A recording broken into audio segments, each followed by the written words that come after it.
श्रीमद्भागवत महापुराण द्वादश स्कंद अध्याय 6। श्रीमद्भागवत महापुराण द्वादश स्कंद षष्ठ अध्याय। परीक्षित की परमगति, जन्मेजय का सर्पशत्रु और वेदों के शाखा भेद। श्री सूत जी कहते हैं, शौनकादि ऋषियों, व्यासनंदन श्री शुकदेव मुनि समस्त चराचर जगत को अपनी आत्मा के रूप में अनुभव करते हैं और व्यवहार में सबके प्रति समदृष्टि रखते हैं। भगवान के शरणागत एवं उनके द्वारा सुरक्षित राजर्षि परीक्षित ने उसका संपूर्ण उपदेश बड़े ध्यान से श्रवण किया। अब वे सिर झुकाकर उनके चरणों के तनिक और पास खिसक आए तथा अंजलि बांधकर उनसे यह प्रार्थना करने लगे। राजा परीक्षित ने कहा, भगवन, आप करुणा के मूर्तिमान स्वरूप हैं। आपने मुझ पर परम कृपा करके अनादि अनंत एकरस सत्य भगवान श्रीहरि के स्वरूप और लीलाओं का वर्णन किया है।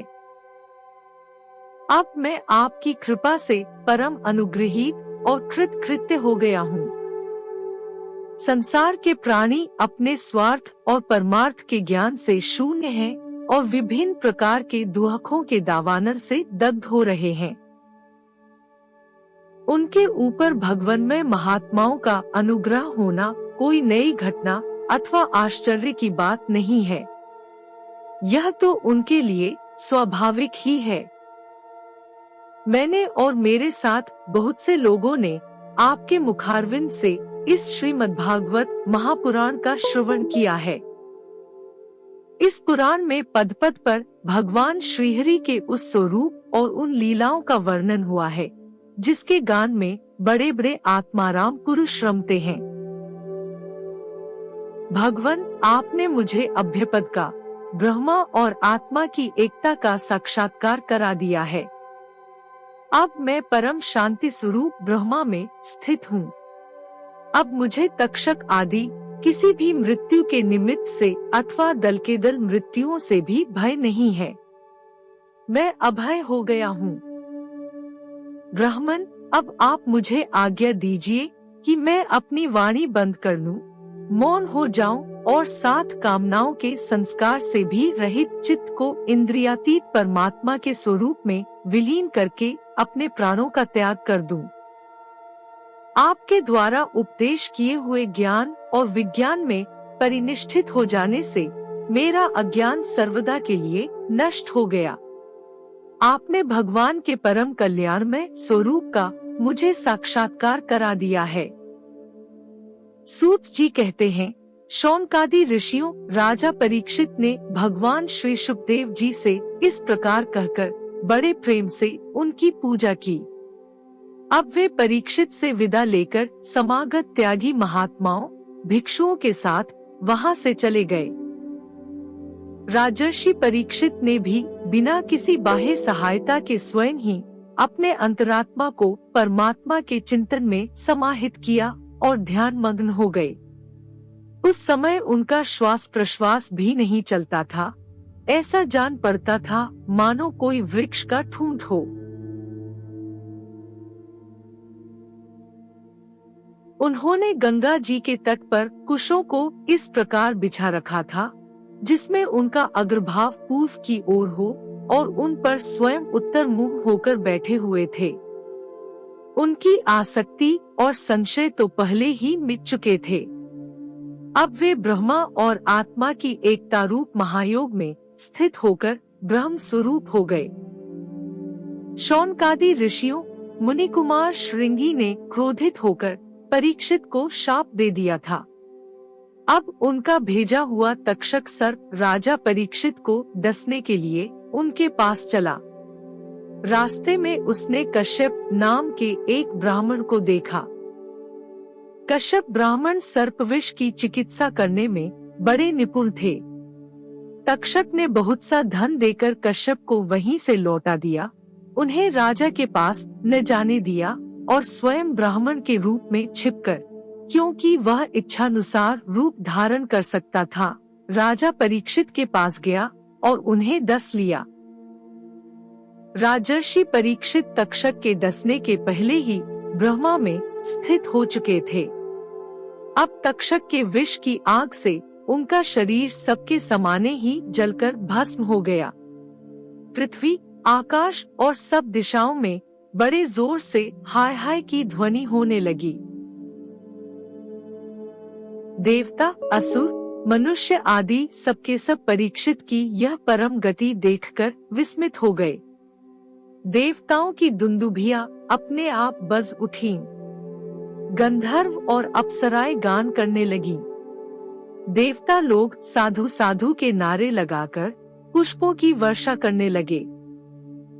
जब जन्मेजय ने सुना कि तक्षक ने मेरे पिताजी को डस लिया है, तो उसे बड़ा क्रोध हुआ।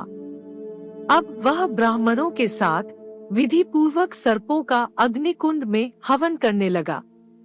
तक्षक ने देखा कि जन्मेजय के सर्पस्त्र की प्रज्वलित अग्नि में बड़े बड़े महासर्प भस्म होते जा रहे हैं। तब वह अत्यंत भयभीत होकर देवराज इंद्र की शरण में गया।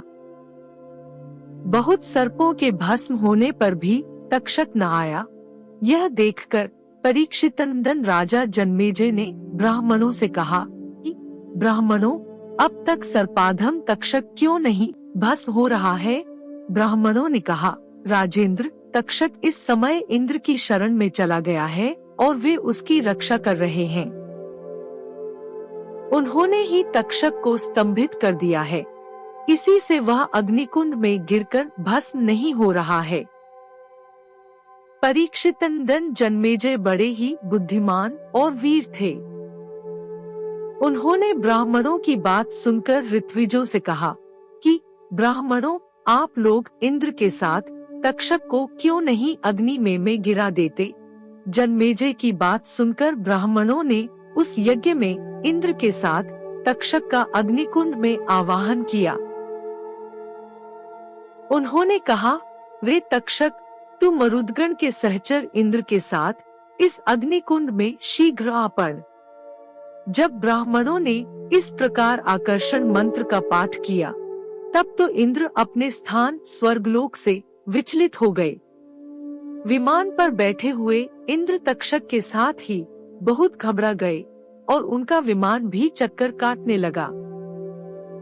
अंगिरानंदन बृहस्पति जी ने देखा कि आकाश से देवराज इंद्र विमान और तक्षक के साथ ही अग्निकुंड में गिर रहे हैं। तब उन्होंने राजा जन्मेजय से कहा, नरेंद्र, सर्पराज तक्षक को मार डालना आपके योग्य काम नहीं है।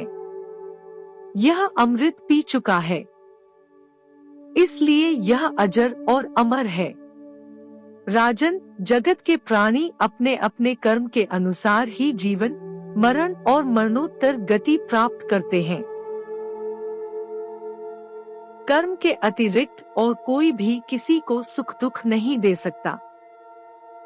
जन्मेजय, यूं तो बहुत से लोगों की मृत्यु सांप, चोर, आग, बिजली आदि से तथा भूख प्यास, रोग आदि निमित्तों से होती है, परंतु यह तो कहने की बात है। वास्तव में तो सभी प्राणी अपने प्रारब्ध कर्म का ही उपभोग करते हैं। राजन, तुमने बहुत से निरपराध सर्पों को जला दिया है। इस अभिचारयज्ञ का फल केवल प्राणियों की हिंसा ही है, इसलिए इसे बंद कर देना चाहिए, क्योंकि जगत के सभी प्राणी अपने अपने प्रारब्ध कर्म का ही भोग कर रहे हैं। सूत जी कहते हैं, शौनकादि ऋषियों महर्षि बृहस्पति जी की बात का सम्मान करके जन्मेजय ने कहा कि आपकी आज्ञा शिरोधार्य है। उन्होंने सर्पस्त्र बंद कर दिया और देवगुरु बृहस्पति जी की विधि पूर्वक पूजा की। ऋषिगण, जिससे विद्वान ब्राह्मण को भी क्रोध आया, राजा को शाप हुआ, मृत्यु हुई। फिर जन्मेजय को क्रोध आया, सर्प मारे गए। यह वही भगवान विष्णु की महामाया है। यह अनिर्वचनीय है। इसी से भगवान के स्वरूप भूत जीव क्रोधादि गुणवृत्तियों के द्वारा शरीरों में मोहित हो जाते हैं, एक दूसरे को दुख देते और भोगते हैं और अपने प्रयत्न से इसको निवृत्त नहीं कर सकते। विष्णु भगवान के स्वरूप का निश्चय करके उनका भजन करने से ही माया से निवृत्ति होती है। इसलिए उनके स्वरूप का निरूपण सुनो। यह दंभी है, कपटी है इत्याकारक बुद्धि में बार बार जो दंभकपट स्फुरण होता है वही माया है। जब आत्मवादी पुरुष आत्मचर्चा करने लगते हैं तब वह परमात्मा के स्वरूप में निर्भय रूप से प्रकाशित नहीं होती, किंतु भयभीत होकर अपना मोह आदि कार्य न करती हुई ही किसी प्रकार रहती है। इस रूप में उसका प्रतिपादन किया गया है। माया के आश्रित नाना प्रकार के विवाद मतवाद भी परमात्मा के स्वरूप में नहीं हैं, क्योंकि वे विशेष विषयक हैं और परमात्मा निर्विशेष है। केवल वाद विवाद की तो बात ही क्या, लोक परलोक के विषयों के संबंध में संकल्प विकल्प करने वाला मन भी शांत हो जाता है। कर्म, उसके संपादन की सामग्री और उनके द्वारा साध्य कर्म, इन तीनों से अन्वित अहंकारात्मक जीव यह सब जिसमें नहीं है वह आत्म स्वरूप परमात्मा न तो कभी किसी के द्वारा बाधित होता है और न तो किसी का विरोधी ही है। जो पुरुष उस परमपद के स्वरूप का विचार करता है वह मन की मायावी लहरों अहंकार आदि का बाध करके स्वयं अपने आत्म स्वरूप में विहार करने लगता है। जो मुमुक्षु एवं विचारशील पुरुष परमपद के अतिरिक्त वस्तु का परित्याग करते हुए नेति नेति के द्वारा उसका निषेध करके ऐसी वस्तु प्राप्त करते हैं जिसका कभी निषेध नहीं हो सकता और न तो कभी त्याग ही, वही विष्णु भगवान का परम पद है। यह बात सभी महात्मा और श्रुतियाँ एक मत से स्वीकार करती हैं। अपने चित्त को एकाग्र करने वाले पुरुष अंतःकरण की अशुद्धियों को, असत्य भावनाओं को सदा सर्वदा के लिए मिटाकर अनन्य प्रेम भाव से परिपूर्ण हृदय के द्वारा उसी परम पद का आलिंगन करते हैं और उसी में समा जाते हैं। विष्णु भगवान का यही वास्तविक स्वरूप है, यही उनका परम पद है। इसकी प्राप्ति उन्हीं लोगों को होती है जिनके अंतःकरण में शरीर के प्रति अहम भाव नहीं है और न तो इसके संबंधी गृह आदि पदार्थों में ममता ही। सचमुच जगत की वस्तुओं में मैंपन और मेरेपन का आरोप बहुत बड़ी दुर्जनता है। शौनक जी, जिसे इस परम पद की प्राप्ति अभीष्ट है, उसे चाहिए कि वह दूसरों की कटु वाणी सहन कर ले और बदले में किसी का अपमान न करे। इस क्षणभंगुर शरीर में अहंतामता करके किसी भी प्राणी से कभी वैर न करे। भगवान श्री कृष्ण का ज्ञान अनंत है। उन्हीं के चरण कमलों के ध्यान से मैंने इस श्रीमद् भागवत महापुराण का अध्ययन किया है। मैं अब उन्हीं को नमस्कार करके यह पुराण समाप्त करता हूँ। शौनक जी ने पूछा, साधु शिरोमणि सूत जी, वेदव्यास जी के शिष्य पैल आदि महर्षि बड़े महात्मा और वेदों के आचार्य थे। उन लोगों ने कितने प्रकार से वेदों का विभाजन किया, यह बात आप कृपा करके हमें सुनाइए। सूत जी ने कहा, ब्राह्मण, जिस समय परमेष्ठी ब्रह्मा जी पूर्व सृष्टि का ज्ञान संपादन करने के लिए एकाग्रचित्त हुए, उस समय उनके हृदयाकाश से कंठतालु आदि स्थानों के संघर्ष से रहित एक अत्यंत विलक्षण अनाहत नाद प्रकट हुआ। जब जीव अपनी मनोवृत्तियों को रोक लेता है तब उसे भी उस अनाहत नाद का अनुभव होता है। शौनक जी, बड़े बड़े योगी उसी अनाहत नाद की उपासना करते हैं और उसके प्रभाव से अंतःकरण के द्रव्य अधिभूत रूप मल को नष्ट करके वह परमगति रूप मोक्ष प्राप्त करते हैं, जिसमें जन्म मृत्यु रूप संसार चक्र नहीं है। उसी अनाहत नाद से कार, उकार और ओंकार रूप 3 मात्राओं से युक्त ओंकार प्रकट हुआ। इस ओंकार की शक्ति से ही प्रकृति अव्यक्त से व्यक्त रूप में परिणत हो जाती है। ओंकार स्वयं भी अव्यक्त एवं अनादि है और परमात्मा स्वरूप होने के कारण स्वयं प्रकाश भी है। जिस परम वस्तु को भगवान ब्रह्मा अथवा परमात्मा के नाम से कहा जाता है, उसके स्वरूप का बोध भी ओंकार के द्वारा ही होता है। जब श्रवणेंद्रिय की शक्ति लुप्त हो जाती है, तब भी इस ओंकार को समस्त अर्थों को प्रकाशित करने वाले स्फोट तत्व को जो सुनता है और सुषुप्ति एवं समाधि अवस्थाओं में सबके अभाव को भी जानता है, वही परमात्मा का विशुद्ध स्वरूप है। वही ओंकार परमात्मा से हृदयाकाश में प्रकट होकर वेदरूपा वाणी को अभिव्यक्त करता है। ओंकार अपने आश्रय परमात्मा पर ब्रह्म का साक्षात वाचक है और ओंकार ही संपूर्ण मंत्र, उपनिषद और वेदों का सनातन बीज है। शौनक जी, ओंकार के 3 वर्ण हैं, उ और म। ये ही तीनों वर्ण सत्व, रज, तम इन 3 गुणों, ऋक, यजुः, साम इन तीनों, भुवः, भुवः, स्वः इन 3 अर्थों और जागृत, स्वप्न, सुषुप्ति इन 3 वृत्तियों के रूप में 3-3 की संख्या वाले भावों को धारण करते हैं। इसके बाद सर्वशक्तिमान ब्रह्मा जी ने ओंकार से ही अंतःस्थ यप्र ल व उष्म श षत्सा स्वर ऐसे औतक, स्पर्श कसे मतक तथा ह्रस्व और दीर्घ आदि लक्षणों से युक्त अक्षर समामना अर्थात वर्णमाला की रचना की। उसी वर्णमाला द्वारा उन्होंने अपने 4 मुखों से होता, अध्वर्यु, उद्गाता और ब्रह्मा इन 4 ऋत्विजों के कर्म बतलाने के लिए ओंकार और व्याहृतियों के सहित 4 वेद प्रकट किए और अपने पुत्र ब्रह्मर्षि मरीचि आदि को वेदाध्ययन में कुशल देखकर उन्हें वेदों की शिक्षा दी। वे सभी जब धर्म का उपदेश करने में निपुण हो गए, तब उन्होंने अपने पुत्रों को उनका अध्ययन कराया। तदनंतर उन्हीं लोगों के नैष्ठिक ब्रह्मचारी शिष्य प्रशिष्यों के द्वारा चारों युगों में संप्रदाय के रूप में वेदों की रक्षा होती रही। द्वापर के अंत में महर्षियों ने उनका विभाजन भी किया।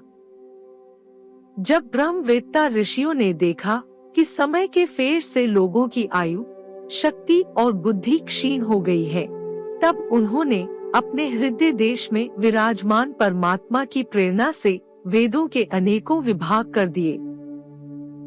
शौनक जी, इस वैवस्वत मनवंतर में भी ब्रह्माशंकर आदि लोकपालों की प्रार्थना से अखिल विश्व के जीवन दाता भगवान ने धर्म की रक्षा के लिए महर्षि पराशर द्वारा सत्यवती के गर्भ से अपने अंशांश कला स्वरूप व्यास के रूप में अवतार ग्रहण किया है। परम भाग्यवान शौनक जी, उन्होंने ही वर्तमान युग में वेद के 4 विभाग किए हैं। जैसे मणियों के समूह में से विभिन्न जाति की मणियां छांटकर अलग अलग कर दी जाती हैं, वैसे ही महामती भगवान व्यासदेव ने मंत्र समुदाय में से भिन्न भिन्न प्रकरणों के अनुसार मंत्रों का संग्रह करके उनसे ऋग, यजु, साम और अथर्व ये 4 संहिताएं बनाई और अपने 4 शिष्यों को बुलाकर प्रत्येक को एक एक संहिता की शिक्षा दी। उन्होंने बहवृच नाम की पहली ऋग संहिता पैल को, निगद नाम की दूसरी यजुः संहिता वैशंपायन को, सामश्रुतियों की छंदोक संहिता जैमिनी को और अपने शिष्य सुमंतु को अथर्वांगिरस संहिता का अध्ययन कराया। शौनक जी, पैल मुनि ने अपनी संहिता के 2 विभाग करके एक का अध्ययन इंद्र प्रमिति को और दूसरे का बाष्कल को कराया। बाष्कल ने भी अपनी शाखा के 4 विभाग करके उन्हें अलग अलग अपने शिष्य बोध, याज्ञवल्क्य, पराशर और अग्निमित्र को पढ़ाया। परम संयमी इंद्र प्रमिति ने प्रतिभाशाली मांडुक्य ऋषि को अपनी संहिता का अध्ययन कराया। मांडुक्य के शिष्य थे देवमित्र। उन्होंने सौभरी आदि ऋषियों को वेदों का अध्ययन कराया। मांडुक्य के पुत्र का नाम था शाकल्य। उन्होंने अपनी संहिता के 5 विभाग करके उन्हें वात्स्य, मुद्गल, शालीय, गोखले और शिशिर नामक शिष्यों को पढ़ाया। शाकल्य के एक और शिष्य थे जातुकर्ण्य मुनि। उन्होंने अपनी संहिता के 3 विभाग करके तत्संबंधी निरुक्त के साथ अपने शिष्य बलाक, पैज, बैताल और विरज को पढ़ाया। बाष्कल के पुत्र बाष्कली ने सब शाखाओं से एक वालखिल्य नाम की शाखा रची। उसे बालायनी, भज्य एवं कासार ने ग्रहण किया। इन ब्रह्मर्षियों ने पूर्वोक्त संप्रदाय के अनुसार ऋग्वेद संबंधी बहुवृक्ष शाखाओं को धारण किया। जो मनुष्य यह वेदों के विभाजन का इतिहास श्रवण करता है वह सब पापों से छूट जाता है। शौनक जी, वैशंपायन के कुछ शिष्यों का नाम था चरकाध्वर्यु। इन लोगों ने अपने गुरुदेव के ब्रह्महत्या जनित पाप का प्रायश्चित करने के लिए एक व्रत का अनुष्ठान किया। इसीलिए इनका नाम चरकाध्वर्यु पड़ा। वैशंपायन के एक शिष्य याज्ञवल्क्य मुनि भी थे। उन्होंने अपने गुरुदेव से कहा, अहो भगवन, ये चरकाध्वर्यु ब्राह्मण तो बहुत ही थोड़ी शक्ति रखते हैं। इनके व्रत पालन से लाभ ही कितना है। मैं आपके प्रायश्चित के लिए बहुत ही कठिन तपस्या करूंगा। याज्ञवल्क्य मुनि की यह बात सुनकर वैशंपायन मुनि को क्रोध आ गया। उन्होंने कहा, बस बस चुप रहो। तुम्हारे जैसे ब्राह्मणों का अपमान करने वाले शिष्य की मुझे कोई आवश्यकता नहीं है। देखो, अब तक तुमने मुझसे जो कुछ अध्ययन किया है उसका शीघ्र से शीघ्र त्याग कर दो और यहाँ से चले जाओ। याज्ञवल्क्य जी देवरात के पुत्र थे। उन्होंने गुरुजी की आज्ञा पाते ही उनके पढ़ाए हुए यजुर्वेद का वमन कर दिया और वे वहाँ से चले गए। जब मुनियों ने देखा कि याज्ञवल्क्य ने तो यजुर्वेद का वमन कर दिया, तब उनके चित्त में इस बात के लिए बड़ा लालच हुआ कि हम लोग किसी प्रकार इसको ग्रहण कर लें। परंतु ब्राह्मण होकर उगले हुए मंत्रों को ग्रहण करना अनुचित है, ऐसा सोचकर वे तीतर बन गए और उस संहिता को चुग लिया। इसी से यजुर्वेद की वह परम रमणीय शाखा तैत्तिरीय के नाम से प्रसिद्ध हुई। शौनक जी, अब याज्ञवल्क्य ने सोचा कि मैं ऐसी श्रुतियाँ प्राप्त करूं जो मेरे गुरुजी के पास भी न हो। इसके लिए वे सूर्य भगवान का उपस्थान करने लगे। याज्ञवल्क्य जी इस प्रकार उपस्थान करते हैं, ओंकार स्वरूप भगवान सूर्य को नमस्कार करता हूँ। आप संपूर्ण जगत के आत्मा और काल स्वरूप हैं। ब्रह्मा से लेकर तृण पर्यंत जितने भी जरायुज, अंडज, स्वेदज और उद्भिज 4 प्रकार के प्राणी हैं, उन सबके हृदय देश में और बाहर आकाश के समान व्याप्त रहकर भी आप उपाधि के धर्मों से असंग रहने वाले अद्वितीय भगवान ही हैं। आप ही क्षण, लव, निमेष आदि अवयवों से संगठित संवत्सरों के द्वारा एवं जल के आकर्षण विकर्षणादान प्रदान के द्वारा समस्त लोकों की जीवन यात्रा चलाते हैं। प्रभु, आप समस्त देवताओं में श्रेष्ठ हैं। जो लोग प्रतिदिन तीनों समय वेद विधि से आपकी उपासना करते हैं, उनके सारे पाप और दुहखों के बीजों को आप भस्म कर देते हैं। सूर्य देव, आप सारी सृष्टि के मूल कारण एवं समस्त ऐश्वर्यों के स्वामी हैं। इसलिए हम आपके इस तेजोमय मंडल का पूरी एकाग्रता के साथ ध्यान करते हैं। आप सबके आत्मा और अंतर्यामी हैं। जगत में जितने चराचर प्राणी हैं, सब आपके ही आश्रित हैं। आप ही उनके अचेतन मन, इंद्रिय और प्राणों के प्रेरक हैं। यह लोग प्रतिदिन अंधकार रूप अजगर के विकराल मुंह में पड़कर अचेत और मुर्दासा हो जाता है। आप परम करुणा स्वरूप हैं। इसलिए कृपा करके अपनी दृष्टि मात्र से ही इसे सचेत कर देते हैं और परम कल्याण के साधन समय समय के धर्मानुष्ठानों में लगाकर आत्माभिमुख करते हैं। जैसे राजा दुष्टों को भयभीत करता हुआ अपने राज्य में विचरण करता है, वैसे ही आप चोर जार आदि दुष्टों को भयभीत करते हुए विचरते रहते हैं। चारों ओर सभी दिक्पाल स्थान स्थान पर अपनी कमल की कली के समान अंजलियों से आपको उपहार समर्पित करते हैं। भगवान आपके दोनों चरणकमल तीनों लोकों के गुरु सदृश महानुभावों से भी वंदित हैं। मैंने आपके युगल चरणकमलों की इसलिए शरण ली है कि मुझे ऐसे यजुर्वेद की प्राप्ति हो जो अब तक किसी को न मिला हो।